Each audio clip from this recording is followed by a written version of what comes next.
Estamos con Rosarito Saavedra, es trabajadora social y socióloga colombiana, Hola. haciendo una memoria de lo que ha sido el Concilio Vaticano II en nuestras vidas como laicos aquí en Colombia y en América Latina. Con Rosarito vamos a iniciar esta conversación yéndonos a aquellos tiempos en los que quizás alcanzó a tener una relación con el catolicismo anterior al Concilio Vaticano II, si hay algún recuerdo en especial, si algo quedó en tu memoria, Rosarito, de lo que fue ser católica, ser católico antes del Concilio Vaticano II. Pues Fernando, muchas gracias por estar acá en este escenario con Álvaro. Precisamente ayer trataba de recordar mi propia historia dentro del catolicismo y antes del concilio yo aprendí a colitar la misa en latín. No me diga, y como niña. Sí, porque yo vengo de una familia muy católica, mi mamá tenía 5 hermanos sacerdotes y entonces uno de ellos celebraba la misa todos los días a las 7 de la mañana. Mi mamá nos llevaba a acompañarla y entonces aprendimos a colitarla en latín. Entonces, de las cosas que recuerdo que me sorprendió mucho y muy gratamente fue cuando el concilio logró también hacer la modificación litúrgica de que la misa, pues por fin uno entendía de qué se trataba y estaba en español. Pero sí también viví, digamos, como dos tendencias dentro de la misma familia y dentro de los mismos sacerdotes, porque este sacerdote que era obispo, ¿cómo se llama, Rosarito? Luis Andrade Valderrama, era obispo de Santa Fe de Antioquia. No me diga. Él era obispo, digamos, en una época muy convulsionada. Sí. Tío tuyo. Era hermano de mi mamá. Y entonces él fue considerado como un obispo rojo, comunista, porque él denunciaba, digamos, todas las violaciones que había. En esa época no se hablaba de los derechos humanos, pero sí de la violencia que había en los pueblos de Antioquia. Entonces, ¿y tú conversabas con él? Él era muy cercano. ¿Visitaba a tu familia? Sí, él almorzaba en la casa casi todos los domingos. Y era una persona muy afectuosa, muchísimo. Pero él fue condenado por Laureano Gómez y por la Iglesia Jerárquica. Y a él le quitaron la diócesis de Santa Fe de Antioquia y lo castigaron llevándolo como obispo a Sarepta en Asia Menor, pero él no se fue, él se quedó aquí completamente desconocido. Increíble esa historia. Sí, eso fue en los años 50. Yo estaba chiquita, pero recuerdo, y además creo que fue lo que más a mí me marcó mucho esa historia personal y familiar, porque vi también el sufrimiento de mi mamá, que lo quería muchísimo, y todas las invenciones que hubo en los periódicos, especialmente en el siglo, difamando a mi tío y diciendo una cantidad de cosas que eran completamente falsas para que la jerarquía eclesiástica y la jerarquía del Estado lo condenaran. Y el más enemigo de él fue Monseñor Willes. Claro, entonces, estaban ambos relativamente cerca, uno en Santa Fe de Antioquia y el otro en Santa Rosa de Osos. Y manifestando dos actitudes muy distintas. Y mi tío pues le decía a los feligreses, como era prohibido leer el tiempo, ¿no es cierto? En esos pueblos conservadores era más o menos estar con el diablo si se leía el tiempo, el periódico. Entonces él les decía, crucen el río Cauca y del otro lado lo leen, ¿no? Entonces pues eso no significaba la diócesis de él, de Santa Fe de Antioquia. Sí. Ya. Entonces eso pues... Claro, eso significó una controversia muy grande con Monseñor Willes. Yo creo que pues ya como echando cabeza de la historia de él, y oyendo, porque nosotros fuimos hace relativamente poco a Santa Fe de Antioquia, él está enterrado allá, los restos, pues, hablando con algunos sacerdotes de allá nos decían que él fue de los primeros que introdujo también como la visibilización de las mujeres en la iglesia, y eso para algunas personas del clero era escandaloso, o sea, que él se reuniera en la diócesis con las mujeres a pensar cómo se hacía la diócesis, qué podían hacer. Él venía muy preparado, era muy joven y había estudiado Biblia, Sagrada Biblia en Jerusalén. Entonces, pues sí, era una persona que era muy controversial.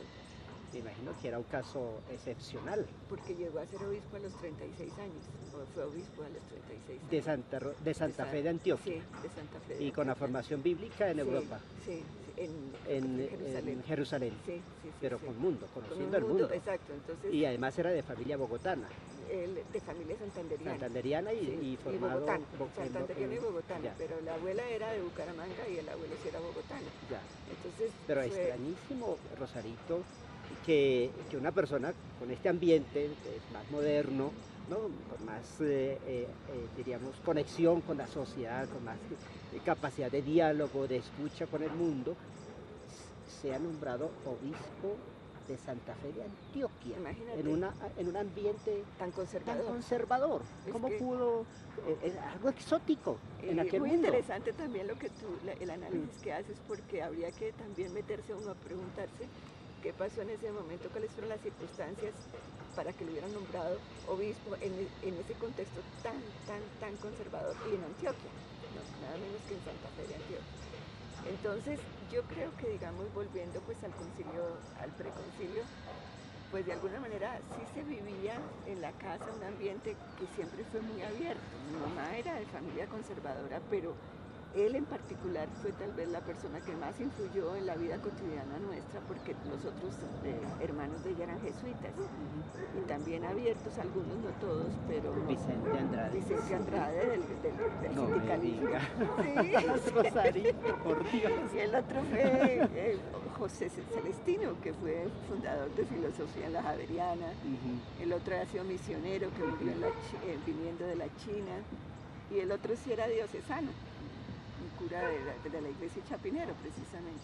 Entonces sí había un ambiente de mucho catolicismo. Mi papá era muy liberal, muy respetuoso, nunca, digamos, se metió en peleas, porque en esa época casarse un liberal con una conservadora era tremendo, Sí.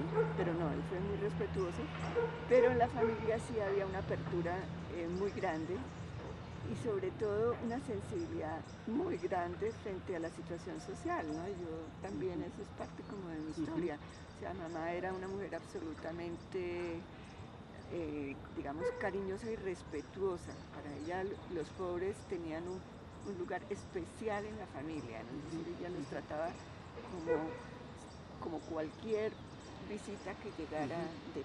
Entonces eso nos hizo nosotros también sensibles a lo social, ¿no? Y yo creo que hablando del concilio, pues claro, yo me puse a pensar, cuando fue convocado el concilio, yo estaba en el colegio, yo fui de la cruzada social, la cruzada, ay, se me olvidó, vasca, bueno, de la acción social. Ah, de la acción católica. Sí, eso, sí, sí, y de todas formas... estaba seguramente en la acción católica femenina, juvenil, femenina. Sí, exacto, sí. Monseñor Luis Andrade estuvo en el Concilio Vaticano. Yo creo que no, eso sí no te sé responder, no recuerdo. Lo que sí, no, así estaba vivo, pero él estaba ya lo tenían muy castigado. En esa época del concilio ya él había pasado prácticamente, él se dedicó a los colegios, él era profesor en los colegios. Y, sin aquí embargo, en Bogotá. Conservó hasta el final, sí lo llamaban, fíjate, eso sí curioso, fue el único cargo que le dejaron, digamos, como de cierta, pues no visibilidad porque era invisible, pero digamos él resultó siempre ser el confesor de los presidentes, lo llamaban los presidentes como confesor. Presidentes liberales y conservadores. Sí, lo llamaban, pero digamos eso era una cosa completamente, digamos, invisible. Pero él era profesor de los colegios y hasta que murió fue muy ignorado por la sociedad. Realmente yo creo que él sufrió mucho por eso. ¿Pero cuál fue su pecado? El pecado lo consideraba Laureano Gómez como un peligro porque era un obispo comunista que pregonaba, digamos, la apertura, que pregonaba el liberalismo, que pregonaba, digamos, la posibilidad de que las mujeres pudieran participar en la iglesia. Entonces, para ellos era un peligro y se convirtió en uno de los personajes que salía en El Siglo con frecuencia, es decir, en el periódico El Siglo. Me acuerdo de mamá, pues, tratando de mostrar otras noticias en el tiempo sobre esa época, pero el pecado de él sí fue la controversia, yo creo que brutal, con Monseñor Willis. Y era visiones distintas, él era muy abierto, yo creo que él sí fue de los, sin saber si participó en el concilio, sí fue de los que abrió las Pero ventanas y preparó las el camino, puertas. lo Claro, preparó, claro. Rosarito, y tu familia seguramente no estuvo tan sorprendida por los cambios del Concilio Vaticano II, si de alguna forma ya venían Sí. en ese camino. No, y como te digo, era pues un obispo al que pues uno veía que todo el mundo se arrodillaba y le besaba la mano y el anillo, y él decía, no, porque él también era muy sencillo, él era de lavar y planchar. Ya. Entonces pues uno recuerda como esas facetas tan humanas, era un humanista, y un humanista muy moderno, porque él también había vivido varios años en Nueva York, en Estados Unidos. Entonces él era de los que se podía ¿Cómo pudo pasar de Nueva York a Santa Fe de Antioquia? Imagínate. Por Dios. Sí, claro. Es una historia muy linda que creo que sí hay un primo mío que la ha recuperado como con mucho detalle. Ajá. Y nosotros fuimos con mi hermana como a recuperar testimonios y fue muy lindo haberlos recuperado porque nos encontramos con varios sacerdotes de esa época que nos recordaban con mucho cariño y también sabiendo pues como la desgracia que él había tenido en la iglesia y que lo castigaron para siempre. Pero lo castigó Laureano Gómez. Laureano Gómez Y la conferencia episcopal la corritó a Laureano Gómez. Sí, exactamente. Qué barbaridad. Sí, eso fue así y bueno, le cortaron las alas en ese aspecto de la diócesis, del obispo. O sea, no tenía diócesis, un obispo sin diócesis. Un obispo sin diócesis, pero le dejaron esa posibilidad de ser humano y de manifestarse en toda la enseñanza, en colegios sencillos. Nunca estuvo de profesor en los grandes colegios de Bogotá, no, en colegios sencillos. Y llevaba una vida pues muy... Rosarito, y ustedes cuando comenzaron a percibir todos estos cambios de la Iglesia Católica, ¿esto lo conversaban con él en casa? ¿O había algún tiempo de ver qué es lo que está pasando? ¿Esto que está pasando es lo que esperábamos de alguna forma? Yo creo que no mucho. Tal vez él nos veía a nosotros todavía muy chiquitas, pienso. Ya. Y de todas maneras había distintas posiciones en la iglesia, porque mamá sí tenía unos hermanos muy conservadores, ¿no? Mucho, incluso algunos de los jesuitas. Claro, estaba Vicente por el otro Vicente, lado. Claro, entonces eso era también claro, una había contrapesos. Y yo creo que él diría, no, yo con estas niñas todavía no me meto a hablarles de eso. Sí. Pero como que el espíritu llegaba, no necesitaba uno hablarlo y uno sentía el espíritu de apertura. Por supuesto, cuando llegó la Popularum Progressio, que yo ya estaba por eso yo creo que yo estudié trabajo social, yo sí era muy sensible al tema social y cuando llega la Popularum Progressio yo me siento la mujer más dichosa del mundo, más feliz, porque además estábamos ya, eso fue en el 67, yo ya estaba en la Javeriana. Estudiando trabajo social en la Javeriana. Claro. Entonces, ahí estaba vinculada María Cristina Salazar. Claro, estaba María Cristina Salazar, ahí también ya conocíamos a Orlando Falsborda, estaban también personas muy abiertas en ese momento, había un intercambio con profesores que venían de Norteamérica, pero muy buenos profesores de trabajo social individual, de trabajo social de grupo. Entonces la llegada de la Popularum Progressio para mí fue como una ventana que se abría y como una dicha muy interna de saber que había como toda una expresión del Papa que fue Pablo VI, pero que de todas maneras venía de todo ese movimiento de Juan XXIII y que uno lo sentía como la posibilidad, digamos, de enganchar el trabajo profesional con la vida y con la fe. Rosarito, ¿eso era el ambiente en la Facultad de Trabajo Social de la Javeriana? Cuando llegó Popularum Progressio fue así recibida, eso con fue esa muy recibida. Emoción por el trabajo social. Claro, y nosotros teníamos una profesora que ya murió, María Eugenia Jaramillo se llamaba, que era la profesora de desarrollo de la comunidad, entonces con ella trabajábamos mucho la encíclica y era como un faro y la facultad era abierta, es decir, en ese momento yo creo que fue como los mejores, tan abierta fue que fue el comienzo de toda la rebeldía que comenzó en la Facultad de Sociología y de Trabajo Social hacia la primera huelga de la historia de la En la Universidad y Javeriana. ¿En la qué año única. fue eso, Eso Rosarito? fue en el 60 y qué. año 65. ¿Es la primera y única huelga del estudiantado de la Javeriana? Sí, Y fue movido por Sociología y Trabajo Social. sí, empezó ahí. Y la después- Populorum Progreso. Y después, ¿sabes quién? Bueno, una de las personas Mm. que influyó mucho en esa huelga fue Luis Carlos Galán, que él Era él, estudiante. de Derecho. De Derecho. Sí, sí, sí, sí, sí. Y estaba Y él muy estaba muy metido, él era de los líderes de la, ¿Ah, sí? de la huelga. Sí, sí, sí. Y pues Trabajo Social estaba un poco encerrado porque incluso que el movimiento estudiantil se llamó el Movimiento Cataluña. Porque Cataluña es todo ese sector, era una hacienda que se llamaba Cataluña. Y entonces Trabajo Social quedaba en Cataluña. Entonces así se le llamó al movimiento porque surgió, tanto Sociología como Trabajo Social quedaban ahí. Surgió ahí y entonces pues fue el cierre de la facultad, de las dos facultades, porque el padre Borrero, que era el rector, yo creo que pues tomó la decisión, vio que era muy complejo seguir con esa rebeldía en una universidad como la Javeriana y decidieron más bien cerrarla.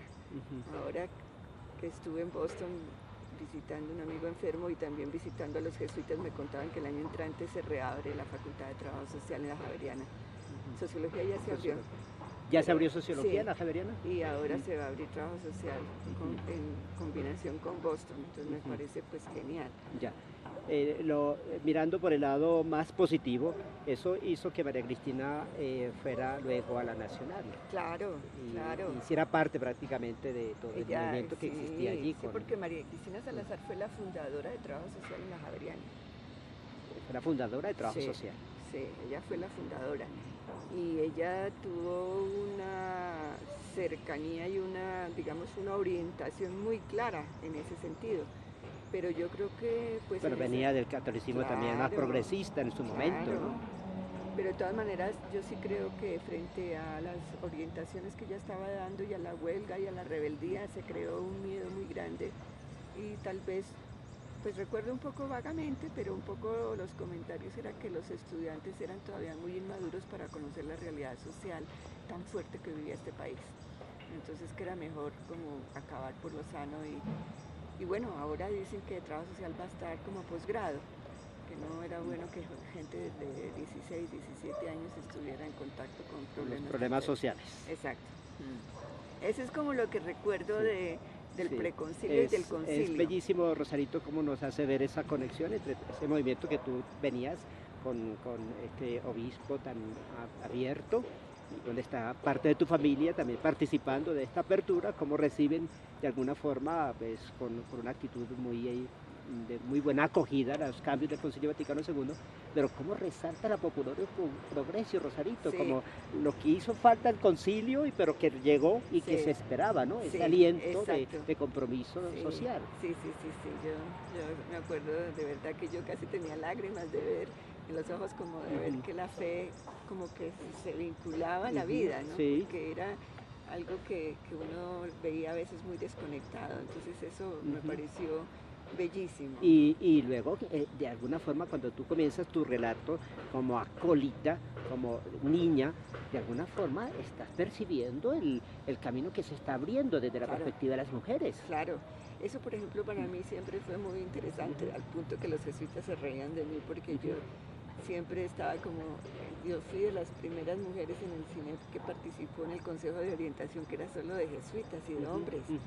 Entonces para mí fue muy interesante llegar a ese espacio y siempre se reían, me decían, y yo pensaba, no, pues es que la historia mía está vinculada de verdad a la apertura y a la participación de las mujeres desde chiquitas, o sea, en la casa no hubo, digamos, esa exclusión, ¿no? Porque mamá era una mujer también muy participativa. Entonces, pues sí, había machismo, como en todas, porque eso es parte de la cultura, pero digamos que las mujeres teníamos y contábamos, y yo creo que eso también me llevó a tener una relación siempre muy cercana pues con la Compañía de Jesús, tal vez por la historia familiar y por la historia laboral. Claro, ¿no? Claro. Pero fíjate, el espacio de trabajo social fue un espacio muy femenino.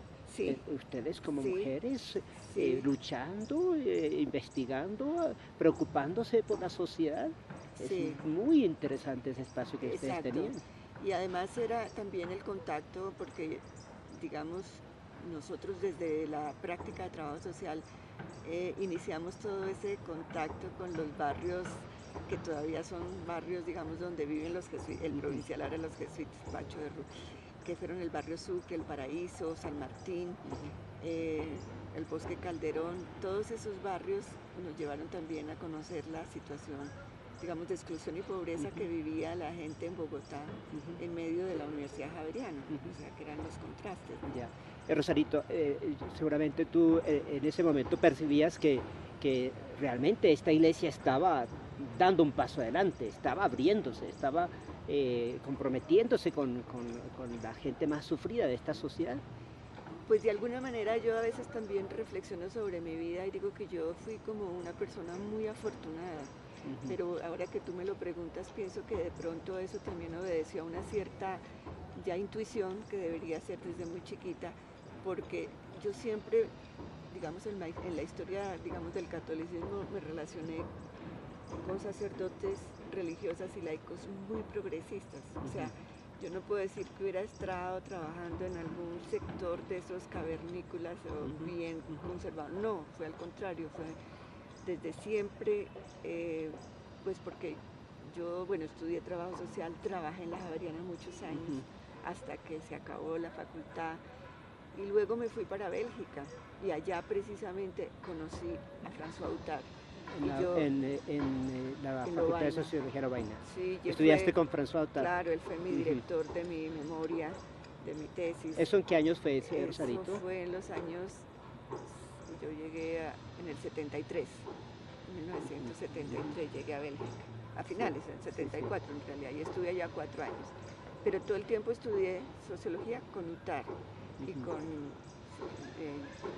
Geneviève, que era otra mujer muy abierta. Sí.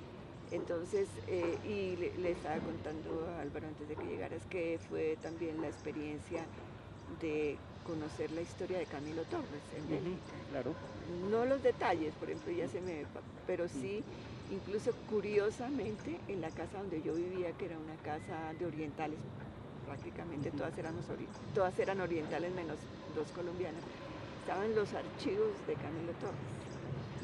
No sé por qué razón llegaron a esa casa, no tengo ni idea. Y teníamos con Luis Alberto Restrepo, que en esa época vivía en Bélgica también, pues sus grupos de estudio sobre Camilo y tratábamos de escudriñar un poco en lo que había sido su historia en Lovaina.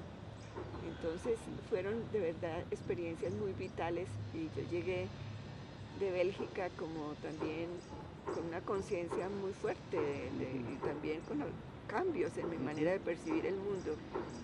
Y entonces el primer trabajo fue Barranca Bermeja, imagínate tú.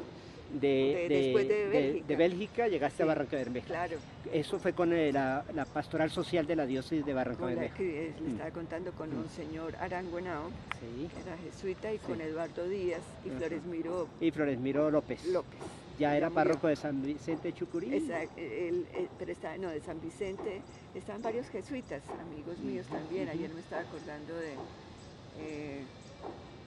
Guillermo Serrano, bueno, varios que yo no sé, algunos ya están muertos, pero que estaban en diócesis muy conflictivas, de mucha, digamos, donde estaban todos los actores armados, pero que realmente uno sí sentía, por lo menos, que había una orientación muy clara de la Iglesia de los Pobres, la teología de la liberación. Para mí, yo digo que de las personas que influyeron en mi vida y que también me transformaron en esto de la Iglesia, sí fue Eduardo Díaz, porque desde que yo llegué a Barranca, yo sentía lo que significaba, digamos, la relación y el vínculo entre fe, política y vida, ¿no? Y también con las mujeres, curiosamente. Y ahí es cuando ustedes dan vida a la Organización Femenina Popular. ¿Cómo surge eso desde la pastoral social, eso Rosarito? Es muy bonito. Yo cuando llegué ya tenía sus añitos, porque yo ¿Ya existía la Organización Femenina con ese nombre? Tal vez no con el nombre, pero creo sí que existía. Esta es una historia única en la pastoral social de Colombia. Sí, es muy bonita la historia porque, digamos, Flores Miro, Eduardo y una monja de la presentación, que ahorita no me acuerdo cómo se llamaba, ellos comenzaron un trabajo, porque es que, digamos, Barranca, pues tú que viviste en Barranca lo sabes, era, digamos, conocida por las 3 P, ¿no? Petróleo, plata y prostitución. Entonces, por ser un enclave petrolero, realmente incluso había sido famoso, digamos, la trata de blancas con mujeres francesas muy sofisticadas que traían al puerto petrolero, porque claro, eran zonas muy inhóspitas y entonces los ingenieros y los trabajadores no llevaban a sus esposas, pero sí les llevaban, digamos, como mujeres de afuera, y eso hizo que también se generara en los sectores populares una relación muy extraña, o sea, de alguna manera las mujeres consideraban que valía la pena tener un obrero petrolero, que no importaba si fuera el marido o no, pero que les diera algo de plata, porque era una seguridad para ellas. Y tener un hijo de un obrero petrolero era lo máximo. O sea, había un ambiente como, digamos, culturalmente para las mujeres muy sin dignidad. O sea, que las mujeres eran vistas como posibles prostitutas, pero no había, digamos, un respeto por la condición de las mujeres y un machismo tenaz. Entonces la pastoral social, con Flores Miro, con Eduardo y con esta monja, que no me acuerdo cómo se llamaba, empieza un trabajo de dignificación de las mujeres en Barranca Bermeja, en todos los barrios populares, y empezaron a reunirse los clubes de amas de casa en las iglesias. Eso fue muy lindo, porque además, claro, partió de algo que era, digamos, la necesidad básica. Bueno, ¿qué hacemos? ¿Qué les enseñamos a estas mujeres para que también tengan una entrada económica que les haga ver que ellas valen como mujeres y como, digamos, como amas de casa? Y aprendieron todas la sastrería, la cocina, la modistería. Bueno, y se volvieron mujeres, digamos, que eran capaces de coser sus propias prendas, pero además de coserles a los otros, de cobrar por eso y de tener sus ingresos.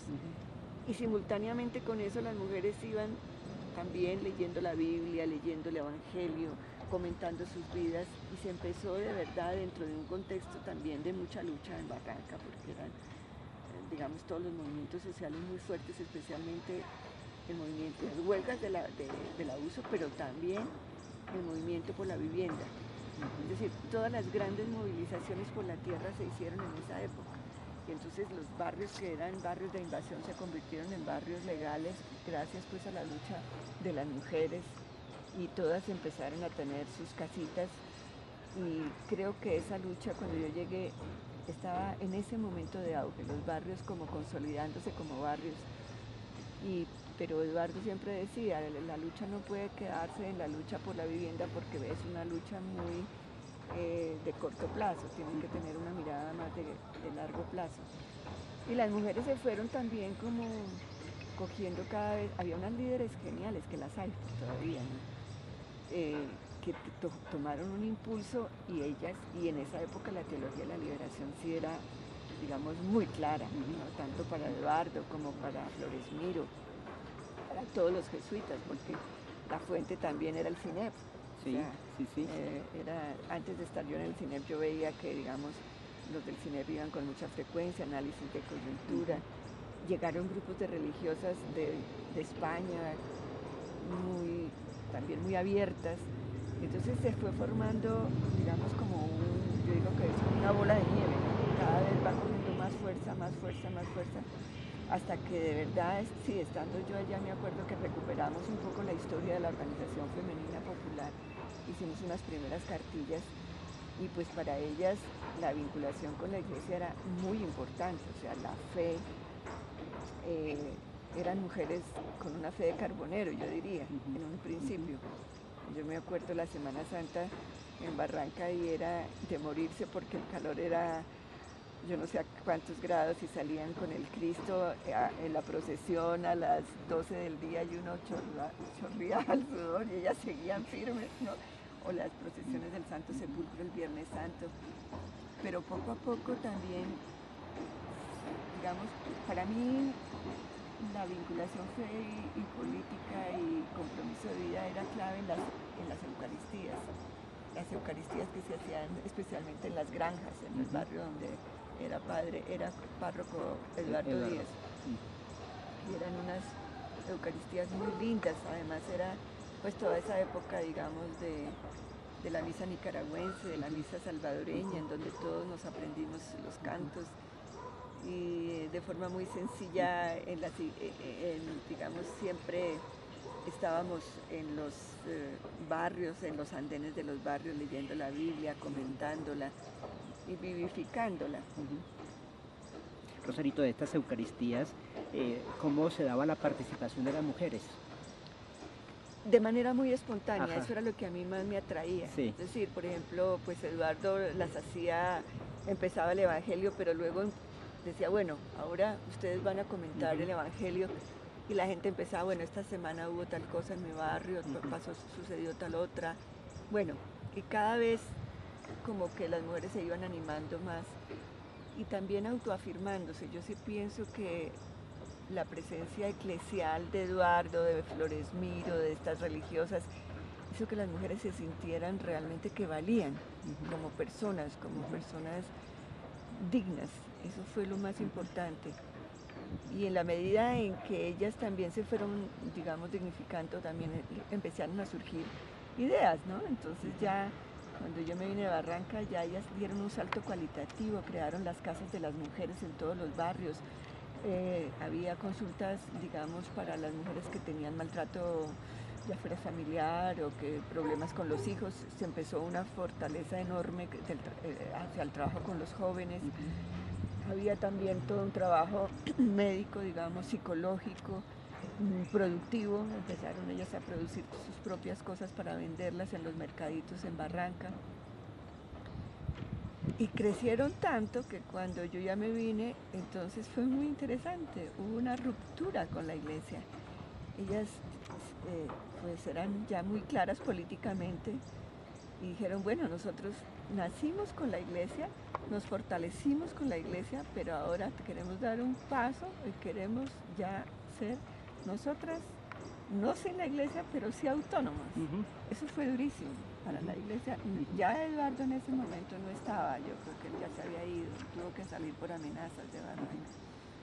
Pero de todas maneras ya ellas dieron el paso, ahí se dividieron algunas pensaron que no querían salirse de la pastoral y otras que sí. Y entonces yo diría que se formaron dos movimientos que ambos son igualmente interesantes. Por ejemplo, la líder de las que se quedaron con Pastoral Social ha continuado un trabajo bellísimo que empezó, un trabajo productivo con Merquemos Juntas para abaratar los costos del mercado, y ahora tienen un proyecto que es gigante en Barranca, se los apoyan los japoneses. Ella es Guillermina, es valiosísima.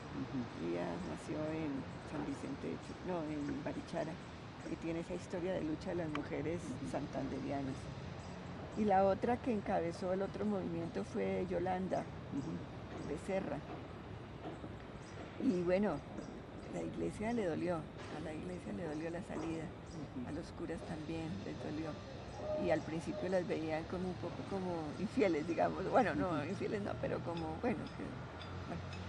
Pero ellas continuaron, y yo creo que es un movimiento que a mí me parece que ha sido el movimiento que ha durado más en la historia de las organizaciones femeninas, que no ha perdido su identidad de clase y que ha logrado también como visibilizar la lucha de las mujeres ligadas a los problemas de la pobreza. Eso me parece muy interesante. Y las otras, como te digo, siguen con mucha fuerza. Pero a mí sí me transformaron las mujeres de Barranca. Yo continúo en relación con varias de ellas. Pero Rosita, Rosarito, pero tú estabas preparada para eso.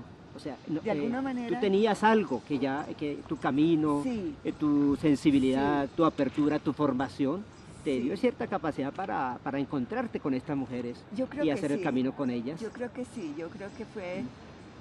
yo le contaba a Álvaro que cuando yo llegué a Barranca, yo dije, aquí no me quedo, no me puedo quedar, porque es que me cocino. Yo en Bogotá y venía de ese invierno en Bélgica, venir a vivir aquí no puedo, no. Y entonces yo dije, voy a quedarme callada esta noche, pero yo no dormí, yo pasé la noche en vela. Y al día siguiente me dice Eduardo, pues ha sido escogida para trabajar en el equipo, es un honor. Yo dije, no, pues es un honor, ¿cómo voy a decirles que el calor? Y además me dijeron, no, ya que me va a hacer la revolución, además, si te vas, te pierdes de la revolución. Yo dije, no, ¿cómo voy a perder de la revolución? Estaba inminente. Sí. Pero sí fue muy bonita esa relación. Ayer me estaba acordando, a propósito de la película de los dioses y los hombres, de muchos sacerdotes que sufrieron también el martirio, como por ejemplo Bernardo López, que fue tan querido por todo el equipo nuestro y que trabajó con nosotros. Los catequistas Los de la estación de catequistas de Cocorná. Cocorná. Es decir, sucedieron cosas muy duras, muy duras, pero que para mí llenaban la vida también porque era como realmente el vínculo de fe. Ayer viendo la película como que me acordé mucho de esa experiencia, digamos, de lo que implicó el cambio también en muchas mujeres y también en hombres, porque tuvimos muchos vínculos en esa época con los líderes del abuso, de Fedepetrol, pero siempre los veíamos con posiciones muy machistas, ¿no? Sobre todo los del abuso siempre se sentían superiores, ¿no? Las huelgas de ellos eran superiores a las luchas de los barrios populares y nunca entendían, y las mujeres en eso fueron absolutamente claras, ¿no? Aquí nosotros tenemos nuestro propio camino y estamos con ustedes, los ayudamos, pero es que la lucha nuestra también es valiosa y válida, ¿no? Y esa fortaleza de las mujeres las hizo también luego enfrentar cosas muy duras, digamos, con la llegada tanto de la guerrilla como de los paramilitares. Las mujeres lo que vino después. Sí, se lograron situar también con mucha fuerza. Rosarito, cuando tú valoras los dos caminos que tomaron las mujeres, de Guillermina y el de Yolanda,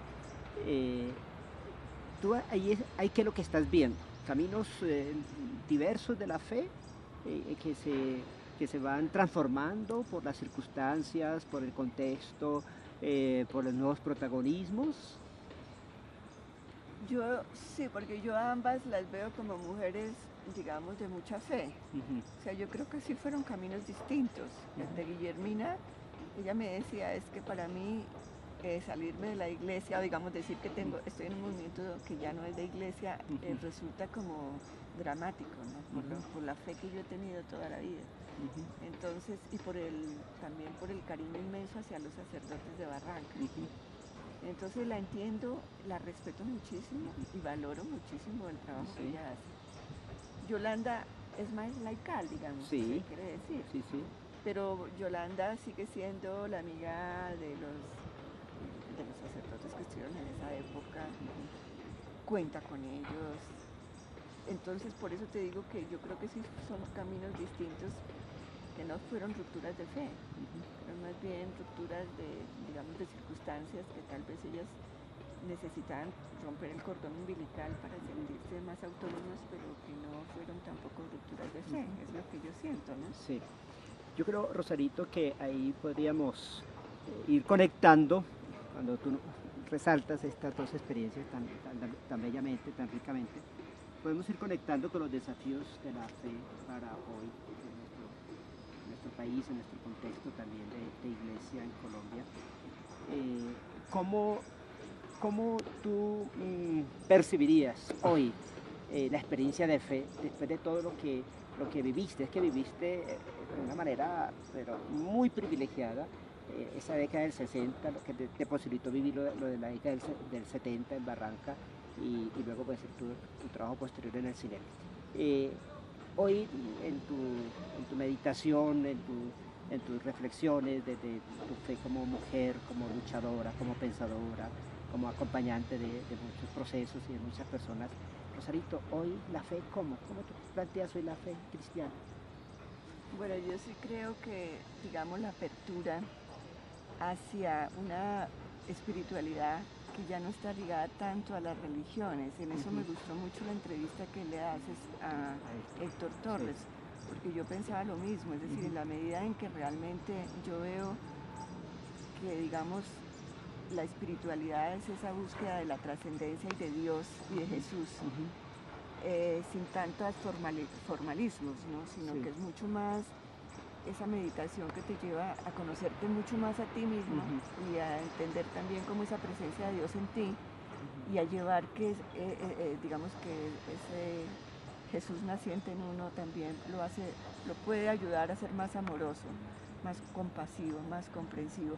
Entonces le quita a uno las barreras, digamos, de ser tibetano, de ser budista, de ser católico, de ser protestante, de ser musulmán, sino que lo lleva a una comprensión de que en el fondo todos estamos también queriendo acercándonos a Dios. Y Dios es como a través de nosotros mismos lo que nos lleva a acercarnos al otro y al sufrimiento y a la compasión.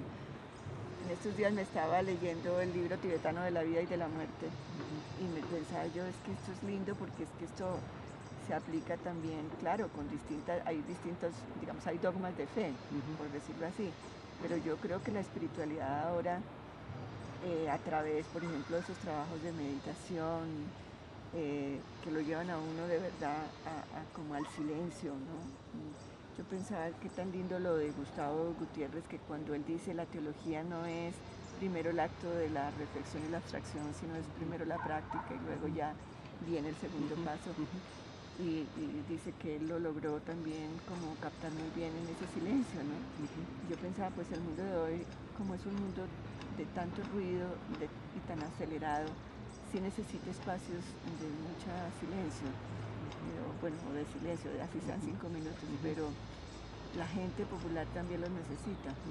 Y esa sí fue también como una experiencia que yo viví ya en el cine hacia el final de mi estadía, ya antes de jubilarme, de ver que las mujeres populares disfrutaban mucho 10, 15 minutos de meditación siempre antes de los talleres, en silencio, y ellos decían, no, es que no tenemos ese tiempo, porque es el encuentro un poco con Dios en la oración, ¿no? Desde la interioridad, ¿no? Exacto, sí. Encuentro.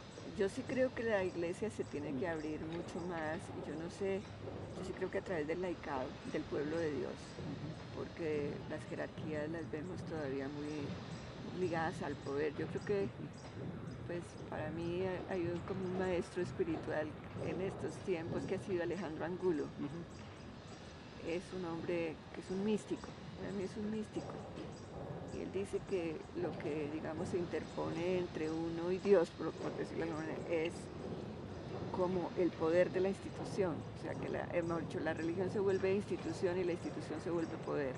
Y eso, digamos, dificulta mucho la posibilidad de avanzar, porque uno además tiene avanzar en ese encuentro. Sí, porque está uno muy ligado al sentimiento de culpa, mucho, la culpa, el pecado, el que no se debe hacer, y entonces uno pierde como la perspectiva amorosa y de compasión, ¿no? Entonces yo creo que sí encuentras de verdad religiosos y religiosas y laicos que yo creo que le dan a uno una perspectiva muy profunda de la fe y de la vida, pero también encuentra uno mucho poder. Es la gran contradicción, ¿no? Y es también la gran tensión en la que estamos viviendo, ¿no? La gran tensión. Cómo hacer estos caminos que nos lleve a recuperar esas fuentes del amor y de la compasión, de la misericordia, pero cómo lidiar con estas estructuras de poder. Y precisamente ayer leía también en un trabajo que hice hace poco, cómo digamos Fernán González, pues, que es un investigador, historiador del cine, dice que desde el 2005 uno ve en los obispos y en la iglesia una apertura mucho mayor y una sensibilidad hacia la paz y los procesos de paz en Colombia. Lo que no sucede, y que lo dice también Héctor Torres en su entrevista, es como una apertura frente a los cambios de la posmodernidad en los valores de la gente, ¿no? Entonces esa es como la gran tensión que hay entre, por un lado, una mayor sensibilidad hacia que el conflicto en Colombia se termine, pero con respecto a los valores, un estancamiento, ¿no? Como que no se mira lo que está sucediendo. Se va viendo una distancia cada vez mayor, Rosario. Exactamente. Y lo que decía Héctor, ¿no? Digamos, cada vez hay más rupturas, hay más divorcios, hay más embarazos adolescentes y se culpabiliza, se penaliza, pero no hay como una actitud más compasiva de entender qué es lo que está pasando ahí. De cercanía. Exactamente. De sentir al otro. De sentir al otro. Y por eso, pues lo que dice Ana Mercedes Pereira en sus investigaciones, por eso entonces también van tomando fuerza otras iglesias que se acercan más a la gente. Lo hacen por ahí, Rosarito. Sí, o lo hacen por ahí. Por ahí, por Exacto. la cercanía frente a Sí. situaciones de mucho dolor y mucho Mucho dolor y sufrimiento. mucho sufrimiento, exactamente. Esa es la cosa. Rosarito, pues nos dejas marcado un sendero Ay, con el que tú comenzaste y me parece bellísima esa memoria que hiciste cuando fuiste acólita en tiempos de las misas en latín. Eso me parece yo todavía bellísimo. me sé algunas cosas en latín.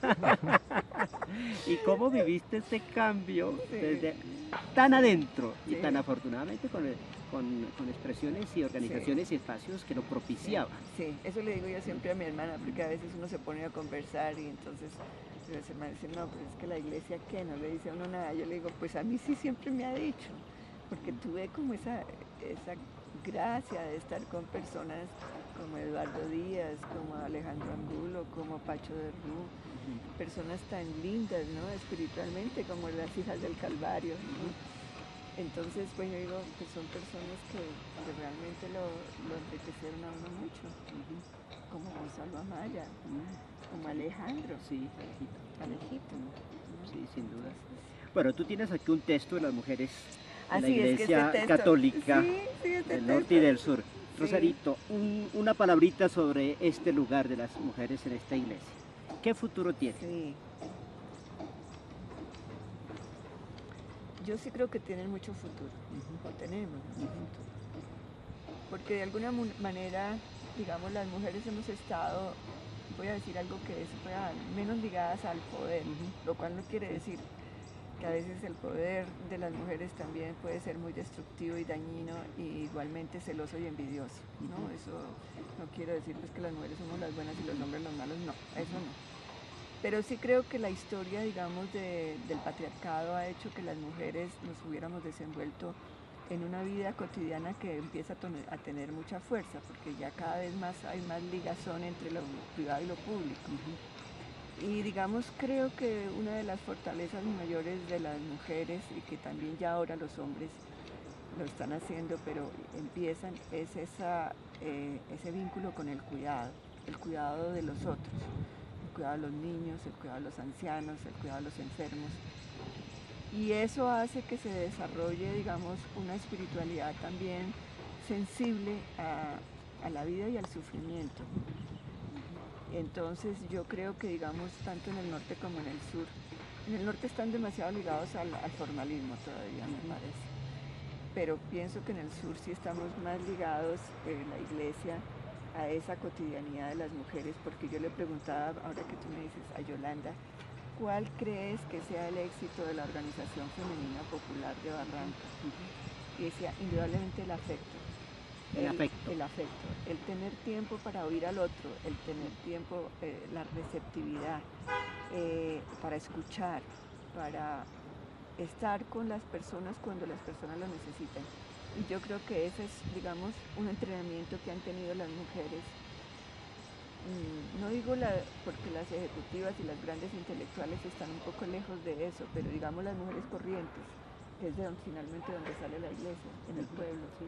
Es eso lo que tienen. Entonces yo creo que ahí hay una riqueza muy grande. Y ahí está también la presencia de Jesús, de María Magdalena, de María, de Jesús. Fíjate, todo lo que uno ve, lo que es la historia de Jesús y de María Magdalena, digamos, esa historia en donde uno ve una María Magdalena también con conocimientos bíblicos, conocimientos teológicos, lo mismo que María, ¿no? Entonces ahí yo pienso que está una fortaleza enorme. Ahora, yo sí creo que las mujeres tampoco podemos, porque esa es como una gran preocupación, como que como no hay comunicación, entonces los hombres por un lado y las mujeres por el otro. Y yo creo que eso tendremos que ir haciendo como pasos en el camino para no tener una radicalidad del feminismo que nos lleve a confrontarnos y a sentir que el enemigo son los hombres, porque eso sería desastroso para nosotros.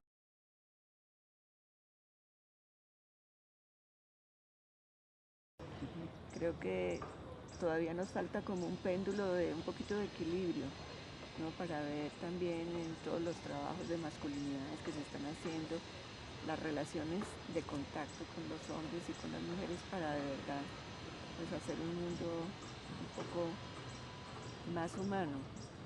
En estos días decía Alejandro precisamente en la meditación algo que yo creo que es cierto, ¿no? Él decía, en un mundo tan materialista y tan deshumanizado, lo que más impresiona e impacta es a la vez el surgimiento de tantos grupos espirituales.